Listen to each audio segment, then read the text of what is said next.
Red టీవీలో మీ వ్యాపార ప్రకటనల కోసం ఈ నంబర్ ని సంప్రదించండి 6281747728. నమస్తే. ప్రస్తుతం మనతో పాటు ప్రముఖ అనలిస్ట్ అంకంరావు గారు ఉన్నారు. ఆయనతో మాట్లాడదాం. నమస్తే సార్. నమస్తే అండి. ఈవెన్ ఇప్పుడు డ్రగ్స్ కేసు, విశాఖ డ్రగ్స్ కేసులో కూడా మొదటినేమో వైసీపీ వాళ్ళు ఉన్నారు అని చెప్పేసి మాట్లాడారు. తర్వాత ఇప్పుడు టీడీపీ వాళ్ళు మీరు ఫస్ట్ అన్ని సాక్ష్యాధారాలు తెలుసుకొని మాట్లాడాలి అని చెప్పేసి వైసీపీ వాళ్ళు అంటున్నారు. మీరేమంటారు అసలు? అంటే ఒకటి గుర్తుపెట్టుకోండి, ఆంధ్ర రాష్ట్రంలో గతంలో గుజరాత్ ముంద్రా పోర్ట్లో 21 టన్నుల కొకైన్ని దొరకడం కూడా జరిగింది. ఆఫ్ఘనిస్తాన్ నుంచి వచ్చింది. దానికి మూలాలు ఆంధ్ర రాష్ట్రానికి సంబంధించినవి అని, శాసనసభ్యుడి పేరు కూడా వాళ్ళ యొక్క అనుబంధం వ్యక్తుల వల్లే ఇది జరిగిందని చెప్పి కూడా ప్రచారం జరిగింది. దాంట్లో ఎంతమంది శిక్షలు వేయించారో ఏమి నిరూపించింది. ఇది కూడా అలానే అవుతుందని చెప్పి ప్రజలు భావిస్తున్నారు. ఇక పార్టీలు అంటారా, ఒకళ్ళ మీద ఒకళ్ళు దుమ్మెత్తి పోసుకుంటూ ఉంటారు, అది సహజమే. ఇప్పుడు ఇక్కడ చూసుకుంటూ ఉంటే ఆ సంధ్య ఆగ్రో ఇంపార్టెంట్ అంటే ఎగుమతుల సంస్థకు సంబంధించి సంధ్య ఆక్వా వాళ్ళకు సంబంధించి కదా ఇప్పుడు వచ్చిన ఈ 25,000 టన్నుల 25,000 కిలోల ఈ కొకైన్కి సంబంధించి దానికి సంబంధించినంతా వాళ్ళ అట్లా పంపించారనేది కదా ఇప్పుడు అభియోగం.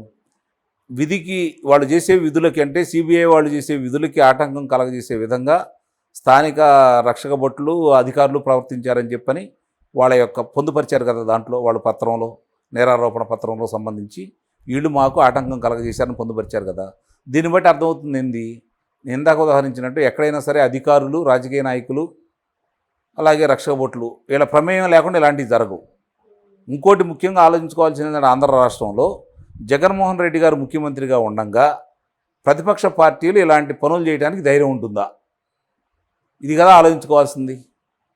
నిన్నగాక మొన్న 1 సంవత్సరం క్రితం అవినాష్ రెడ్డి గారిని అదుపులో తీసుకుందామని చెప్పని సిబిఐ వాళ్ళు వస్తే 3 రోజులు ముప్ప తిప్పులు పెట్టి కర్నూలులో మరి ఆయన అదుపులో తీసుకోకుండానే వెళ్ళిపోయారు కదా.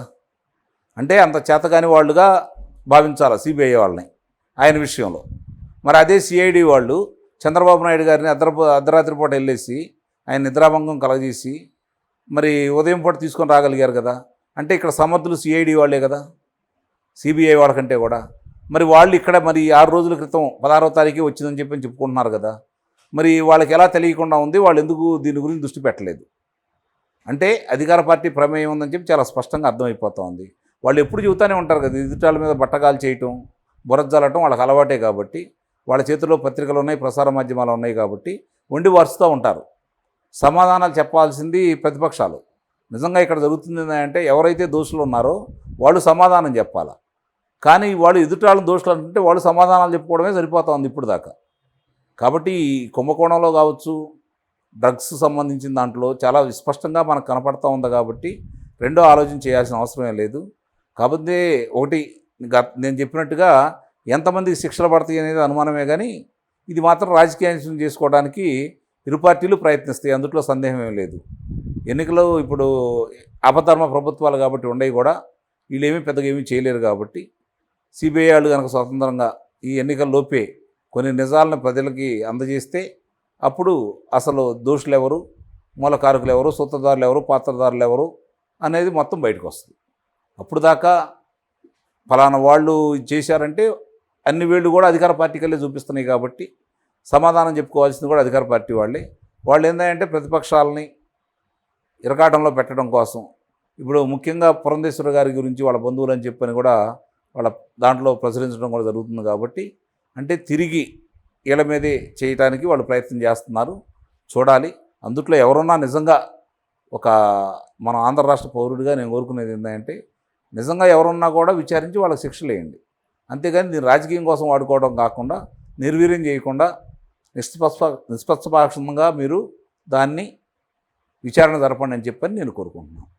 అండ్ ఇప్పుడు విజయసాయి రెడ్డికి బ్రెజిల్ ప్రెసిడెంట్కి ఏంటి సంబంధం అని చెప్పేసి అంటున్నారు సోషల్ మీడియాలో. ఎందుకు అంటే ట్విట్టర్ అంటే ఎక్స్లో ఒక ట్వీట్ చేశారు, కంగ్రాచులేషన్స్. 3 సంవత్సరాలకు ముందు అది ఆయన ఐక్యరాజ్య సమితి సభ్యుడు కదా విజయసాయి రెడ్డి గారు. ఓకే, ఆయనకు పదవి ఉంది కదా, ఐక్యరాజ్య సమితి పదవి ఉంది, విదేశీ వ్యవహారాలు చూసే పదవి ఉంది, విదేశీ వ్యవహారాల మంత్రి గారు కదా, ఆయనకి ఏదైనా స్వేచ్ఛ ఉంటుంది. సో అక్కడి నుంచే డ్రగ్స్ని తీసుకొచ్చారు. అవును, అది వాస్తవం. 2 సంవత్సరాల క్రితం ఇదే విషయాన్ని లోకేష్ బాబు గారు కూడా ఈ అంశాన్ని ఎత్తారు. అందుకే నేను అంటుంది, ఆయన అన్నిటికీ అతీతుడు. భారతదేశంలో అందరికంటే ముందు ఆయనకే తెలుస్తూ ఉంటాయి. ఆయనకి సంబంధించి బ్రెజిల్కి అప్పుడు అధ్యక్షుడిగా ఎన్నికైన వ్యక్తికి ఆ రోజే చెప్పాడు అంటే వాళ్ళ సంబంధాలు ఎంత బలంగా ఉన్నాయో అర్థం చేసుకోవాలి కదా. ఇంకా వీళ్ళ గురించి మాట్లాడుకుంటా ఉంటే ఎట్లా? అదే నేను చెప్పేది, వాళ్ళు దేనికైనా సమర్థులు. విజయసాయిరెడ్డి గారి నేతృత్వంలోనే జరిగిందనేది వాస్తవం. దానికి ప్రభుత్వ పెద్దలు అధికారుల యొక్క ఆశీస్సులు ఉన్నదనేది వాస్తవం. ఇప్పుడు ఈ ఎన్నికలు సమీపిస్తున్న తరుణంలో అధికారంలో లేరు కాబట్టి దీన్ని ఏ విధంగా కేంద్ర ప్రభుత్వం కావచ్చు, లేకపోతే సిబిఐ వాళ్ళు కావచ్చు, దీన్ని ఏ విధంగా ముందుకు తీసుకెళ్తారనే దాని మీదే ఆధారపడి ఉంది. ఒకవేళ వీళ్ళ దగ్గర ఉన్న ధనబలం, గతంలో వీళ్ళకున్న పరిచయాలు, మరి గతంలో ఇందాక చెప్పినట్టు గుజరాత్లో జరిగినటువంటి దాన్ని మాఫీ చేసుకునే విధానం చూసుకుంటా ఉంటే దీన్ని కూడా అలాగే కోల్డ్ స్టోరేజ్లో పడేస్తారా, లేకపోతే నిజంగానే విచారించి దోషులను శిక్షిస్తారా అనేది చూడాలి. అండ్ ఇప్పుడు రోజాకి సంబంధించి ఆమె జీవిత చరిత్ర ఒక బుక్ విడుదలయ్యింది ఆల్రెడీ. రోజా గారిది నేనైతే చూడలేదు ఇంకా దాన్ని. చూడలేదా? ఓకే.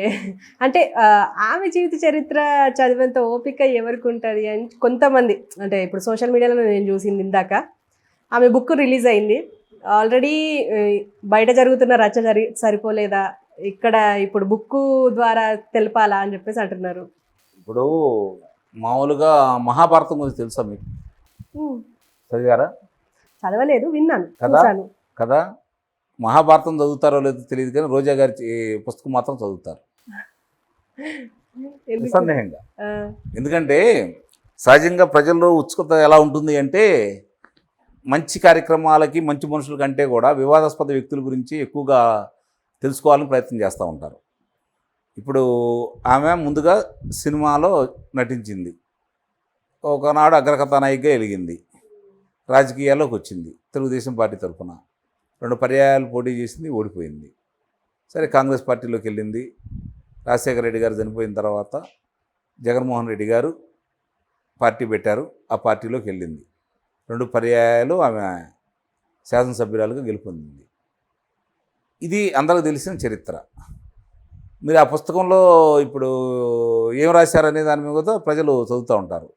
ఇప్పుడు మరి ఆమెకు ఆస్తిపాస్తులు గతంలో ఎంత ఉన్నాయి, ఆమె జమీందారుల కుటుంబమా, లేకపోతే రాచరిక కుటుంబమా, లేకపోతే టాటా బిర్లా వాళ్ళ కుటుంబమా, అంబానీ వాళ్ళ కుటుంబమా, ఆదాని వాళ్ళ కుటుంబమా, ఇంత ఆస్తులు ఎలా వచ్చినాయి దాని మీద కూడా జనం చదువుతారు కదా.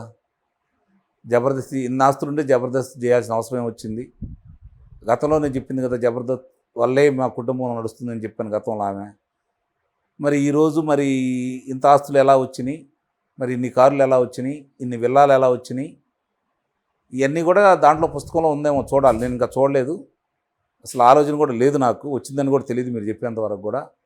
చూడాలి నిస్సందేహంగా వాళ్ళు ఏం పొందుపరిచారంటే, ఇప్పుడు సహజంగా మహానటి సావిత్రి గారు, ఆమె గురించి ఒక చిత్రాన్ని నిర్మించినప్పుడు ప్రజలు చాలా గొప్పగా విజయవంతం చేశారు. ఆమెను మహానటిగానే చూశారు తప్ప ఆమె పడ్డ బాధలు, అంటే ఆమె చనిపోయింది విషయం చాలామందికి తెలియదు. 1981లో చనిపోవడం కూడా జరిగింది ఆమె, అది చిన్న వయసులో. ఇప్పుడున్న తరానికి చాలామందికి తెలియదు. కానీ మహానటి సావిత్రి గారి గురించి చూడాలని చెప్పని ఆ తరం వాళ్ళు, మధ్యతరం వాళ్ళు, ఇప్పుడు వాళ్ళు కూడా చూశారు కాబట్టి ఏం జరిగిందో తెలుసుకోవాలనే దాంట్లో ఆమె ఎలా పతనం అయిపోయింది, లేకపోతే ఎలా ఉన్నత స్థానానికి వెళ్ళింది ప్రజలు ఆదరించారు.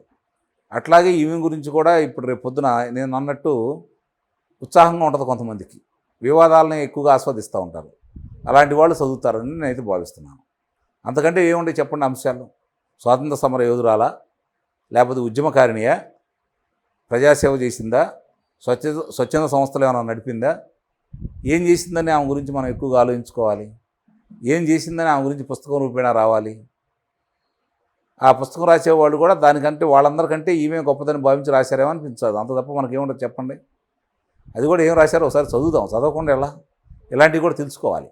మాట్లాడాలంటే ఒకవేళ మనకు తెలియకుండా ఆయన గొప్పలు ఏమైనా చేసి ఉండొచ్చేమో, గొప్పతనాలు చేసి ఉండొచ్చేమో, ఎంతోమంది విద్యార్థులను చదివించి ఉండొచ్చు, లేకపోతే ఎంతోమందికి ఆరోగ్యానికి సంబంధించినటువంటి వైద్యానికి సంబంధించిన ఖర్చులని భరాయించి ఆమె చేసి ఉండొచ్చు కదా. ఇవన్నీ చూసిన తర్వాత కదా మనం మాట్లాడుకుందాం.